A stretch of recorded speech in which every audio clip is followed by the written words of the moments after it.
Mr. Buffett, Mr. Munger. I'm Tim Medley from Jackson, Mississippi. We're glad to have you back, Tim. Tim, how many years have you come? This is my 11th. Good. They've been 11 great years. Thank you very much. At this meeting 4 or 5 years ago, you commented that money managers in the aggregate have not done better than various market indices, and you attributed this in part to the frictional cost inherent in an actively managed portfolio.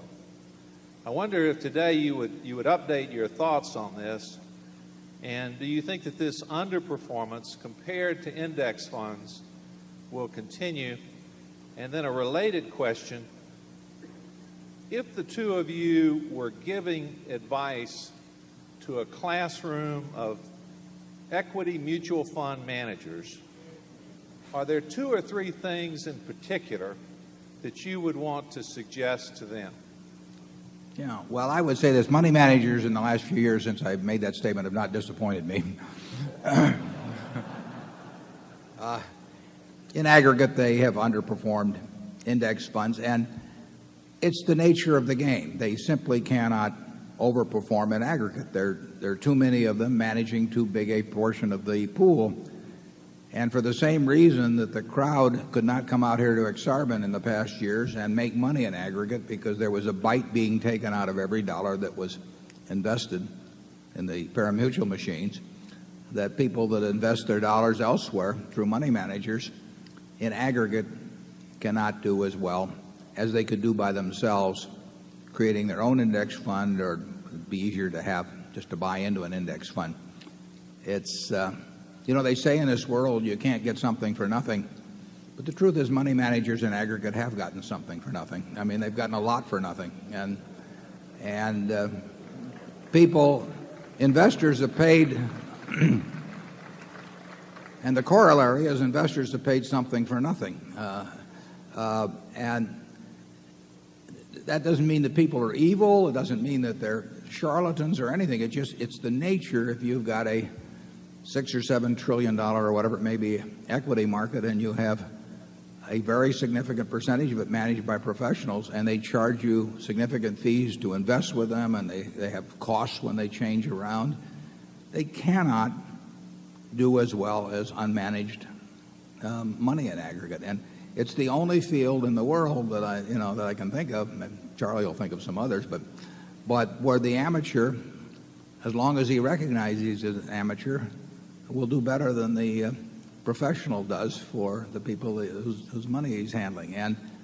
And therefore, if I were in teaching this class or speaking to that class, I would probably tell them that for their own psychological well-being, they should probably leave the room. Charlie? Well, I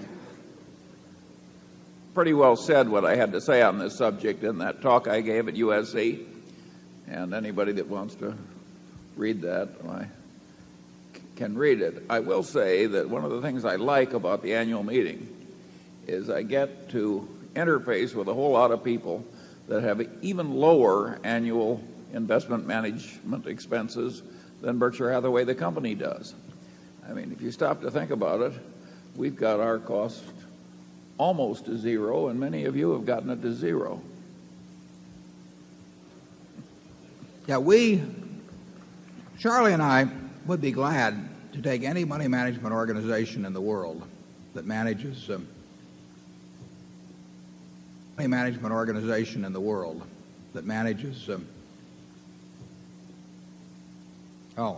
just been handed a note. It says, unfortunately, we don't have extra annual reports on site. Those shareholders desire... just been handed a note. It says, unfortunately, we don't have extra annual reports on site. Those shareholders desiring one should call us or write. One should call us or write. And we're also on the internet. You can run it off there, too. So I apologize for not having them on the here, but they're easy to get. Just dial 346-1400, and there's an annual report line, and you'll have one sent to you.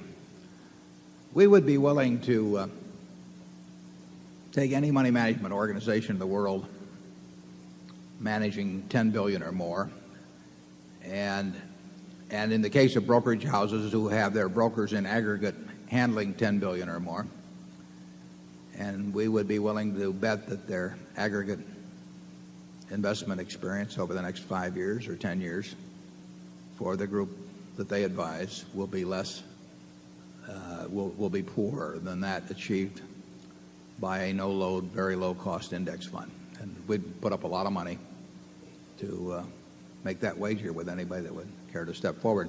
Gambling may be illegal, but now you can do it through something called derivatives, you see. And we could create an instrument that would allow that, even though it might be against the laws of the state of Nebraska. Charlie, would you join me on that? Or? Well, I certainly agree with you. I always say that exactly 1/5 have to be in the bottom 20%.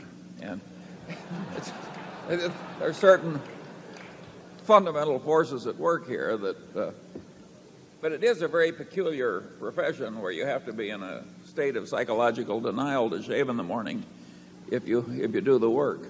I don't think that's true for a handful of investment managers. I think we know investment managers who add value, but it's a comparatively rare and small percentage.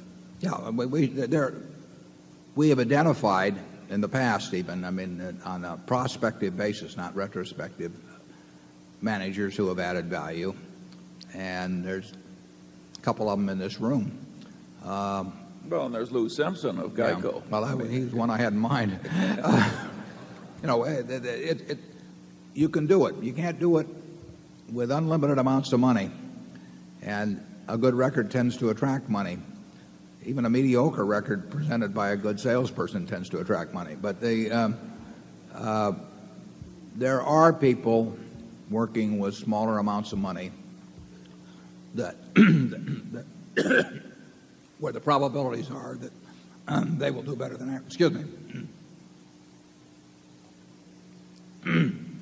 Where the probabilities are that they will do better than average, but they're very rare.